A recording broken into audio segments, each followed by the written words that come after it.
વડોદરા જિલ્લાના ગામોના નવા ચૂંટાયેલા સરપંચોના ભાજપ જિલ્લા કાર્યાલય ખાતે ભવ્ય સન્માન સમારોહ કાર્યક્રમનું આયોજન કરવામાં આવ્યું હતું। વડોદરા જિલ્લાના વિવિધ તાલુકાઓની ગ્રામ પંચાયતોના નવીન ચૂંટાઈને આવેલા સરપંચો અને પંચાયત સદસ્યોના સન્માનાર્થે ભારતીય જનતા પાર્ટી દ્વારા જિલ્લા ભાજપ કાર્યાલય ખાતે ભવ્ય સન્માન કાર્યક્રમનું આયોજન કરવામાં આવ્યું હતું।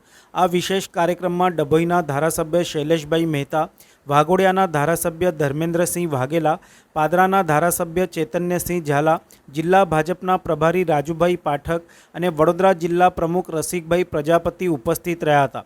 કાર્યક્રમ દરમિયાન જિલ્લાભરના તમામ નવા ચૂંટાયેલા સરપંચોને પંચાયતના સદસ્યોને સન્માનિત કરવામાં આવ્યા હતા। વિભિન્ન તાલુકાઓમાંથી મોટી સંખ્યામાં ઉપસ્થિત પ્રતિનિધિઓની હાજરીએ કાર્યક્રમને વધુ ભવ્ય બનાવતી જણાઈ આવી હતી। આ અવસરે નવનિયુક્ત સરપંચો માટે પ્રેરણાદાયી ભાષણો અને ગ્રામ્ય વિકાસની દિશામાં સંકલ્પ વ્યક્ત કરવામાં આવ્યો હતો। આગેવાનો દ્વારા પંચાયતી રાજ વ્યવસ્થાને મજબૂત બનાવવા અને સ્થાનિક સ્તરે અસરકારક કામગીરી માટે માર્ગદર્શન આપવામાં આવ્યું હતું। કાર્યક્રમનો ઉદ્દેશ ગ્રામ વિકાસને વધુ ગતિ આપવો અને નવનિયુક્ત પ્રતિનિધિઓને પ્રેરણા અને દિશા દર્શાવવાનો રહ્યો હતો। ભવિષ્યમાં સશક્ત ગ્રામ અને સમૃદ્ધ ગુજરાતના નિર્માણ માટે આ કાર્યક્રમ એક મજબૂત પાયો સાબિત થશે તેવી આશા વ્યક્ત કરવામાં આવી હતી। આજરોજ વડોદરા જિલ્લા ભારતીય જનતા પાર્ટી દ્વારા વડોદરા જિલ્લાના નવનિયુક્ત સરપંચીઓ અને સભ્યશ્રીઓનું સન્માન યોજવામાં આવેલું હતું, જેમાં મોટી સંખ્યામાં સરપંચશ્રીઓ અને સભ્યશ્રીઓ ઉપસ્થિત રહ્યા છે। સાથે સૌ કોઈ પોતાના ગામને વિકસિત ગામ બનાવવા તરફ ધ્યાન આપે અને ગામની જરૂરિયાત મુજબ, ગામની માંગણી મુજબ સૌ કોઈ સચોટ કામ કરે અને ઈમાનદારીપૂર્વક કામ કરે તે પ્રમાણેનું માર્ગદર્શન આપવામાં આવ્યું છે। એ ગામના આગેવાનો, યુવાનો રાજકારણમાં પ્રવેશવા માંગતા હોય છે।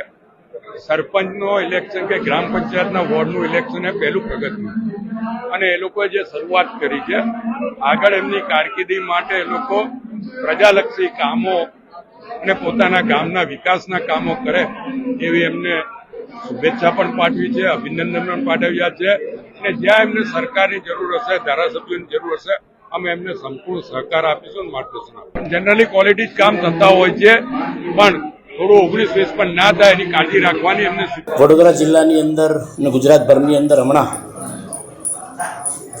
ગ્રામ પંચાયતોની ચૂંટણી થઈ, ઘણા બધા સરપંચો પણ ચૂંટાઈને આવ્યા છે।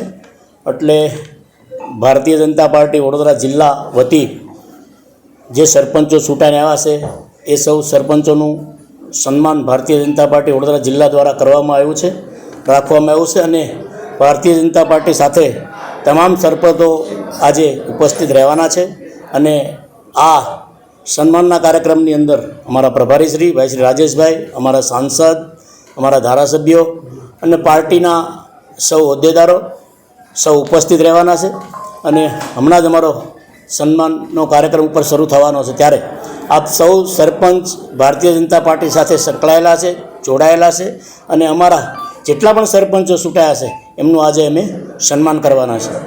કેટલા સરપંચ ટોટલ આવ્યા છે? ક્યાંથી આવ્યા છે? કેટલા સરપંચ? વડોદરા જિલ્લાની અંદર 8 તાલુકા પંચાયત, અમારા 8 તાલુકા છે। એ તાલુકામાંથી જે એક વિધાનસભાની અંદર કદાચ ક્યાંક 40-42 હોય, ક્યાંક 20-22 હોય, આવા સરપંચ આખા જિલ્લાની અંદરથી લગભગ 260 જેટલા સરપંચોની ચૂંટણી હતી। એમાં જે ભારતીય જનતા પાર્ટી સાથે કાયમ માટે રહેલા છે એવા સૌ સરપંચોનું અમે સન્માન કરવાના છે। શાસન હતું, લોકો ક્લિયર આવશે અને ઘણા સમય પછી સરપંચનું ઇલેક્શન આવ્યા પછી દરેક ગામમાં ખૂબ જબરદસ્ત ઉત્સાહ હતો।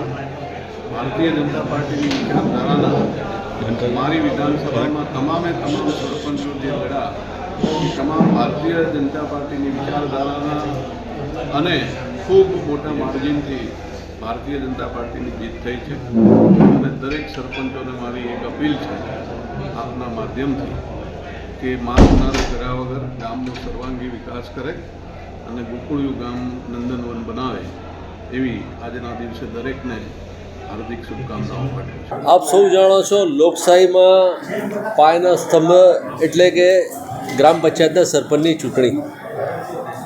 ગ્રામ પંચાયતના સરપંચની ચૂંટણીમાં સામાન્યતઃ મેન્ડેટની પ્રથા હોતી નથી, પરંતુ સરપંચો મોટે ભાગે રાજકીય પક્ષો સાથે જોડાયેલા વ્યક્તિઓ જ ચૂંટણી લડતા હોય છે। પ્રમુખશ્રીએ જણાવ્યું એમ 260 જેટલા સરપંચોની ચૂંટણીમાંથી લગભગ 80% જેટલા સરપંચો ભારતીય જનતા પાર્ટીની માન્યતાવાળા ચૂંટાયા છે.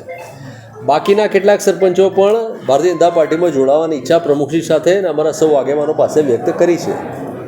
એટલે આજે લગભગ 90% થી 95% જેટલા નવા ચૂંટાયેલા સરપંચશ્રીઓ એમના પ્રતિનિધિઓ ભારતીય જનતા પાર્ટીમાં દ્વારા સન્માનિત થવા જઈ રહ્યા છે, જોડાવા જઈ રહ્યા છે. ત્યારે અમે આશા રાખીએ છીએ કે વડોદરા જિલ્લામાં લોકશાહીના પાયાના સ્તંભ જેવા સરપંચો ભારતીય જનતા પાર્ટીની વિચારધારા સાથે જોડાયેલા છે અને જોડાઈને સૌ વિકાસના કાર્યોમાં મોદી સાહેબે જે પ્રકારે ગુજરાતની જનતાને છેવાડામાં બેઠેલા માણસ સુધી પહોંચવાની વાત કરી છે એ દિશામાં વડોદરા જિલ્લા ભારતીય જનતા પાર્ટી સુપેરે કામ કરી રહી છે અને કામ કરશે.